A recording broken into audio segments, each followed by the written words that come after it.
As in Karbala, so in Gaza. Gaza genocide. Gaza the new. Kabbalah by Nadeem Ahmad Khan. Gaza is today's Kabbalah. When people ask how the rest of humanity and especially Muslims could remain silent when small children were atrocities committed in Kabbalah, the answer for them is, look at the atrocities being committed in Gaza today, while Muslims are busy with their own comfort and amusements. Gaza is today's Kabbalah and people of Gaza are the true embodiment of the spirit of Hazrat Hussain, upholding his values of courage, determination and resilience. Gaza is today's Kabbalah. What is less understood and appreciated are the striking parallels between the tragedy of Kabbalah and the present-day plight of Palestinians, especially in Gaza. For Muslims, it should have been easier to make the connection. After all, the Palestinians in Gaza are besieged by Zionist invaders. The siege has continued for years. The Zionists also have the backing of the US and virtually the entire Western world, including many so-called Muslim rulers. We are witnessing the first anniversary of the Zionist attack on Gaza, yet the siege, the killing, and oppression continue. Palestinians cannot even rebuild the homes that were destroyed by Israeli bombings, much less their shattered lives.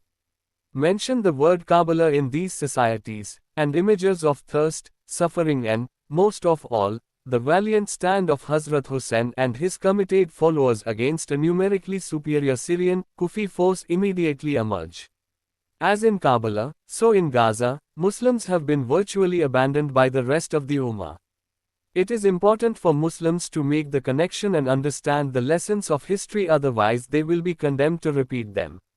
Al-Quran Surat Un-Nisa. Verse 75 and 76.